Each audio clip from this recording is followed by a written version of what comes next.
Bienvenue ailleurs pour les Croates et pour la 43e semaine olympique française.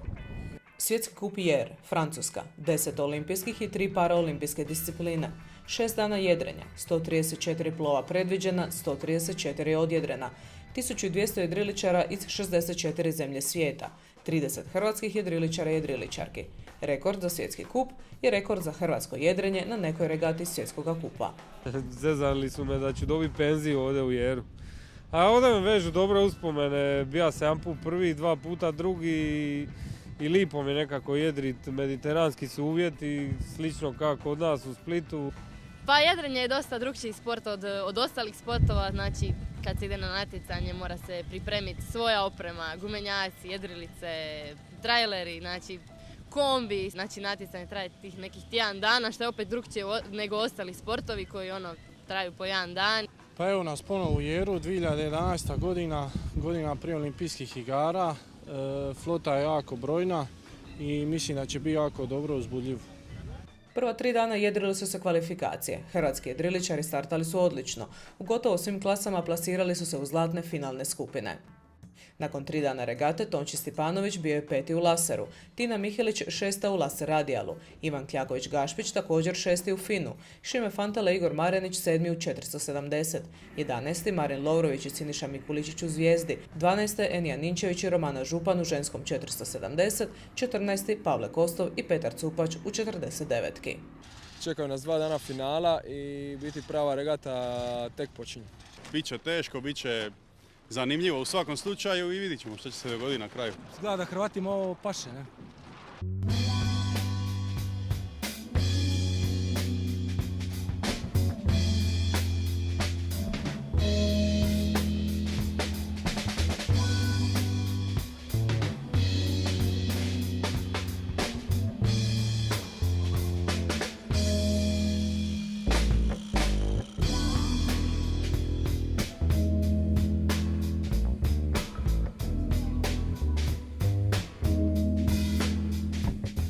U 5 dana zahtjevnog nadmetanja od 1200 jedriličara nastup u plovu za odličja u Jeru izborile samo njih 100-tinjak. Hrvatska se svrstala među najuspješnije nacije s 5 finala, a jako malo je nedostajalo da budu još 2. Kostov Cupač i Ninčević Župan zadnjeg su dana ostali van plova za odličja. Zauzeli su jako dobro 16. mjesto. Nama je uvijek cilj ući u medal race, znači u prvih 10. Dobro, tek je bila jedna regata svjetskog kupa, uglavnom to je cilj prvih 10 medal race. Jako smo zadovoljne sa regatom, kako smo odvozile, što znači da smo debelo u prvih 14 nacija. To nam je cilj za ovu sezonu, odnosno odlazak na olimpijske igre. U uzbudljivom plovu za odličja mudrom taktikom Tonči Stipanović osvojio je srebro. Tina Mihelić pobijedila je plov za odličja i zauzela 4. mjesto. 4. su i Fantala Marenić. Na 5. mjestu regatu je završio Ivan Kljaković-Gašpić, a na 9. Lovrović Mikuličić. Odličan kraj odličnog tjedna. Imao sam malo sriće prvu ovcu, došla je malo 3 s desne strane, na kraju sve lagano do kraja i na kraju sam zašao drugi, ne treći. Stvarno sam zadovoljna jer u orcu sam išla dobro, a krma je bila stvarno fenomenalna, uvjerljivo sam bila najbrža i na kraju sam pobjedila za možda i 100 metara, tako da stvarno super zadovoljna. Cilj nam je bio na ovoj regati se malo igrati, nismo trenirali zbog njegove ozljede. I meni je drago što smo u finalu odlično odvozili i najkonstantniji smo na cijeloj regati od svih.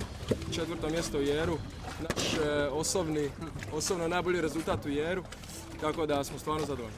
U hodavanju sezonu mislim da je dobro bilo i sad treba samo nastaviti raditi, izad formu, graditi dalje situaciju i mislim da ne bi trebalo biti nikakvih iznenađenja na koncu. I prema Londonu samo gaziti i raditi svoje, to je to. Pobjednik u laseru je Španjolac Javier Hernandez. Prvo mjesto u finu uzeo je legendarni Britanac Ben Ainsley, u laser radijalu Novozelanđanka Sarah Winter, u 470 Francuzi Le Boucher Garoche i Španjolke Pacheco Batanzos. U 49 Italijani Sebelo, u zvijezdi su najbolji bili Brazilci Šajt Prada, na dasci Poljak Piotr Miška i Španjolka Blanca Manjon. U dvobojskom jedrenju posada Britanke Lucy McGregor. Iduća regata svjetskog kupa jedre se krajem svibnja u Nizozemskoj.